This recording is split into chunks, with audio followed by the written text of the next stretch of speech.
The following podcast is a deep, shallow dive production. And you're going to love it. Okay, let's go.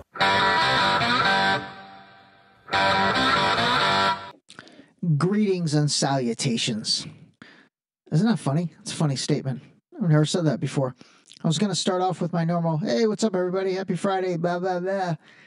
And then I don't know why I thought of that. Greetings and salutations. And then I was like, where the heck did I remember that from? And it is from the 1988 movie Heathers with Christian Slater. So here's a little funny fact. I don't get it much anymore. Maybe it was a landline thing. But man, when I had a landline back in the day, I got this, I'm not kidding, maybe a dozen times. People thought I sounded like Christian Slater. They're like, you sound like Christian Slater. I've never gotten it with a cell phone, though. So that's interesting. Sounded like Christian Slater. Supposedly I looked like Eric Estrada. Some people thought I looked like Benjamin Bratt. The other day I got somebody who said I looked like Pedro Pascal. You know, that actor that's been in a few different things here. Pedro Pascal. Interesting. My brother back in the day thought I looked like a young Ralph Macchio from Karate Kid. Actually, I Ralph Macchio in Karate Kid. I totally saw that. That was funny. All right. Let's get serious here. We've got I'm going to play a little catch up today. I'm going to play some clips. We're going to have some fun chats. Anyway, thanks a lot I did get a lot of cool messages and fun conversations about the episode from Wednesday with the Google LM Analyzing Project 2025. Again, just for the record, I am not a supporter or detractor of Project 2025. That was not the intent of that episode. Again, until I literally sit down and read that 900 pages and analyze it completely for myself, I can't give you a full opinion. But what was cool about Notebook LM from Google was, I thought it did a good enough job to at least help us understand the document. So now if somebody is talking about it at a party or something, at least you've got a little bit of a working knowledge. And I will say, I think that thing net, even if I did read the 900 pages, I bet you where I would net out on it would be that, yeah, there's probably some good ideas in there. There probably are some good ideas in there. For example, here's a perfect example. I bet you I'd be like, oh, I like what they say about rebuilding the family unit, right? Because I'm all about the family and I'm all about the family unit. But I bet you what I wouldn't like is if they strictly define the family unit in a traditional fashion, being, man, woman, 2.5 kids. I have a feeling that entire document is probably going to be something like that, where they talk about something and I bet most people will be like, oh, okay, that's cool. I agree with that. But then they define it in a way that might be, honestly, just a little too old-fashioned and maybe a little too conservative. And I will say this, probably rooted in Christian values, because I researched the Heritage Foundation more, and they are definitely a super, super pro-Christian organization. Again, not that there's anything wrong with that, but my point is that, you don't have to be Christian or Muslim or Jewish or Buddhist or whatever to be a good person. You just don't. You don't need organized religion to be a good person. And then by the same token, if you have organized religion, you can be a good person. You know what I mean? Like, it's not one or the other. So anyway, the one clarity I did want to bring up about Notebook LM that I received a couple questions on is, so the difference between that and then all the other stuff I've played for you guys is, remember, the other stuff I play for you with 11 Labs or something like that, I'm feeding it a script. Okay, I'm basically feeding it exactly what to say, and then the AI voice says it. With Notebook LM, remember, I fed that thing a 900-page PDF, and so it literally acted like it had its own brain, and it interpreted that document. It interpreted that document and then turned it into a, audio podcast between two people that was, had inflections in their voices, had a lot of things. I thought that was pretty insane. I really did. I thought that was probably the best use of AI outside of ChatGPT that I've seen to date. So anyway, all right, so that's that. If you didn't get a chance to listen, seriously, give a listen to Wednesday's episode. I think you'll enjoy it. All right, let's play some clips. I want to catch up on a few things. I'm to the point now where I don't think I fought for the country. I fought for some politician's view on something. And I remember one dude in particular that I killed in his, I shot his buddy, and then I came through his room. I killed him in front of his wife in a bedroom because he went for a gun. And I think about him now, and it's like, all right, why did I kill that guy? Well, because he went for a gun. Okay, but why did he go for a gun? Well, because I was in his fucking room at 2 a.m. Well, why was I in his room at 2 a.m? Well, because George fucking Bush was pissed that Saddam Hussein allegedly wanted to kill his dad, so we invaded. So I found that clip. That's like a former Marine on Instagram. And I mean, that's pretty wild. I thought that was incredibly interesting what he said. He's like, I shot his buddy and then I killed him in front of his wife. And then I was like, why did I kill him? Well, because he went for a gun. Well, why did he go for a gun? Well, because I'm in his fucking room at 2 o'clock in the morning. Well, why am I in his room at 2 o'clock in the morning? And this was the best part. Because some politician decided that's what I should be doing, and that's what we should do, is invade XYZ and go in this person's, room, and not go in the room, but you get it. That's pretty insightful the way he step by step broke that down. And again, it just points to the concept of, it's not countries, man. It's not the people in the countries.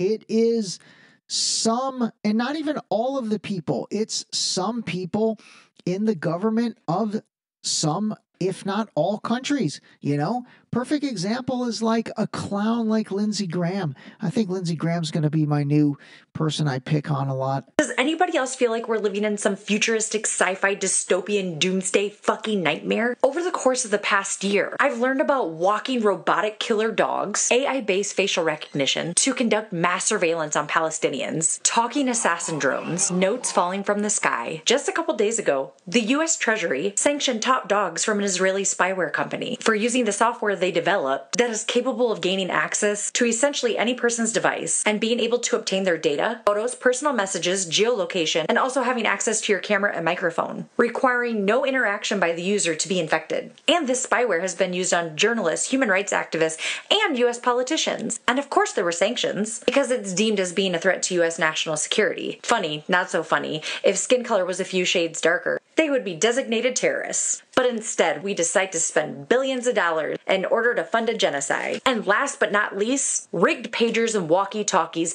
detonating. All right, that was another clip I found on Instagram. Now that, it's funny, when I started listening to that initially, I mean, obviously she's referencing a lot of the stuff in Palestine and Gaza, and then the recent pagers that exploded in Lebanon, which is just insane, and all that. But you could even remove any of that from what she talked about, and still it makes a lot of sense. I mean, she's like, are you feeling like you're living in some crazy dystopian society? Yes, absolutely. It's like, I don't know, man. It's different. Things are different. It's a different world right now. It really is.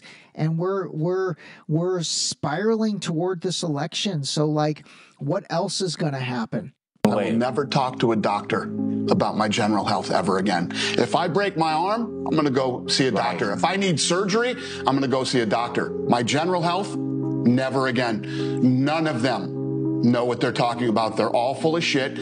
All they know is to put you on pills and put you on medicine. That's all they know. None of these doctors know anything about human biology. Everything they've learned is about medicine. Right? Getting you on medication. Yeah, man. Oh, this feels weird. Take this medication. Oh, that doesn't feel right. Take this medication. Finally, you're on 3-4 different medications that have 10 different side effects and mess you up in 10 different ways. And that's what I was feeling. I'm on no medication now. Yeah, I was on thyroid, I was on cholesterol, and I was on high blood pressure medicine. And now I'm on none of that. And my blood work has never been better. I've never felt better. And, you know, I am not the same person I was a year and a half ago. Do you feel like you saved your life? 100%. Yeah. All right, topic change. Dana White, president of the UFC, getting a little volatile when it comes to his health and doctors. You know, I mean, I think that was a little bit harsh on his standpoint to an extent, though.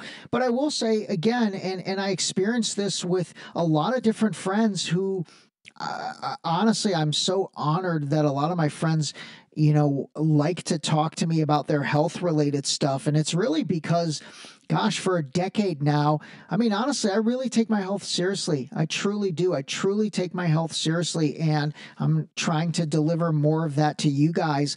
But, you know, again, I think the takeaway from what Dana said there, and again, it doesn't have to be negative toward doctors, but I will say this, when it comes to health and nutrition and you go to your doctor, unless your doctor is in like ridiculously good shape, or for that matter, better shape than you, you know, listening to them for health and nutrition, it's just not their wheelhouse and it's just not their expertise. Again, break an arm, need surgery, all that, absolutely. But I'd rather listen to the meathead at my gym who has 10% body fat and looks just completely jacked for health advice. Like, I want to know what that dude eats. I want to know, what do you do to work out? What's your cardio? What's your strength training? You know, freaking how many carbs are you eating on a daily basis? That's the guy that I want to go to for that stuff. Not my doctor who, again, like I said, unless you're in better shape than I am, and you know, it's funny, that applies to trainers as well. Like, I see some trainers at the gym I work out at, and I'm like, dude, I look as good as you do. So, like, that's not really motivating me. Now, you show me a guy who, you know, looks a lot better than me, that motivates me. And again, I mean, that's not even vain. That's really not. That's truly like somebody who walks the walk, and then you basically look to that person as, you know, a subject matter expert. I don't know what happened in 1990. There was no plague that was killing children, that we had tripled the amount of vaccines. What happened after 1989? Why did they? It warranted 26 more vaccines. Agreed. Are all of them absolutely necessary? Because they want to make money. Of course. It's twice as many as anywhere else in 30 countries in the Western world. But we give twice as many shots as any of those countries. Why is that? All right, really quick, let me jump in on this one. So this is a Jenny McCarthy, Jim Carrey clip from Larry King from, gosh, probably 15 years ago. And this was right when Jenny McCarthy, and then at the time she was with Jim Carrey, and they were both part of it. But man, they made a lot of noise in terms of, you know, the vaccine protocols. And it was because Jenny McCarthy's son, I believe, you know, she said, came down with autism after being vaccinated. And so she had this huge campaign against it and was making all this noise and all that. Anyway, the clip is making the rounds on social media again, a lot to do with this resurgence in health that really kind of came to the forefront with that Casey and Callie Means, that brother and sister duo whom I played for you some clips from in a few episodes ago. And then obviously Robert F. Kennedy Jr., when he's not sexting somebody, he's super into, you know, this health stuff and make America healthy again. And then his VP, Nicole Shanahan's part of it. And so there is a resurgence in terms of a group of people that, you know, are making a lot of noise when it comes to the health of America. And then as part of that, when it comes to, you know, the vaccination process, especially of kids from birth. Well, what are you against? Don't vaccinate for this, but vaccinate for that? Yes. I think we have to choose which ones are absolutely necessary. You should educate yourself. We want to empower parents to educate themselves. Do we need to have the chickenpox? Do we need the hepatitis B shot on the second day of life? I don't think we can afford to assume that the people who are charged with our public health any longer have our best interest at heart all the time. Parents have to make their own decisions, educated decisions. They have to look at the information. Space out the vaccines, delay them till after 1, clean out the toxins that are in them. We don't need that many. Why would a doctor not want to know more about something that could save a life or prevent a disease? I don't understand. The AAP is financed by the drug companies. Medical schools are financed by the drug companies. This is a huge business. Vaccines are the largest growing division of the pharmaceutical industry. $13 billion. They control medical schools. What we're asking is for them to take a loss for the good of our children. That's a tough sell in a boardroom. That is a tough sell in a boardroom. So anyway, the Jenny McCarthy, Jim Carrey stuff, man, it really made a lot of noise. I mean, especially Jenny McCarthy. Maybe Jim Carrey just was along for the ride with her. But I will say this, I mean, his career pretty much ended after all of that stuff. Now, again, I'm sure there's many factors into that. And then I don't really remember what happened, but I know she was attacked in a big way in the press, and they tried to paint her as a crazy person. I'll have to go back and look at that. Actually, I've got a good friend that used to work with her. I'm trying to get her on the podcast because she also was part of RFK Jr.'s team. I might have talked about her way long ago, but she was the one that was helping me potentially try to set up the debate between RFK Jr. and Vivek, the debate that never debated. That would have been amazing. But anyway, she also was really close with Jenny, maybe she still is, and their Generation Rescue charity and all that. So let me see if I can get Candace on the show in order to talk all this, because I would be interested to see if, what happened? Why did Jenny McCarthy stop advocating and stop basically pushing so hard? Interesting. Wonder if she got pressured to stop. We will defeat Hamas. We will dismantle Hamas. We will offer the people of Gaza and the entire peoples of the Middle East a real future, a future of promise and hope. But this requires victory. All right, so I wanted to play that. That was less than 30 days ago. Benjamin Netanyahu, Prime Minister of Israel, talking about Hamas. And now you don't hear him say anything anymore about Hamas. It's like exit Hamas, enter Hezbollah. So remember, I wanted to play that only because remember how adamant he was and others about no ceasefire until the hostages are released, no ceasefire until Hamas is completely obliterated and dismantled. And now that they realize either that can't happen or it won't happen or whatever, maybe they've just moved on to step number 2 of this plan.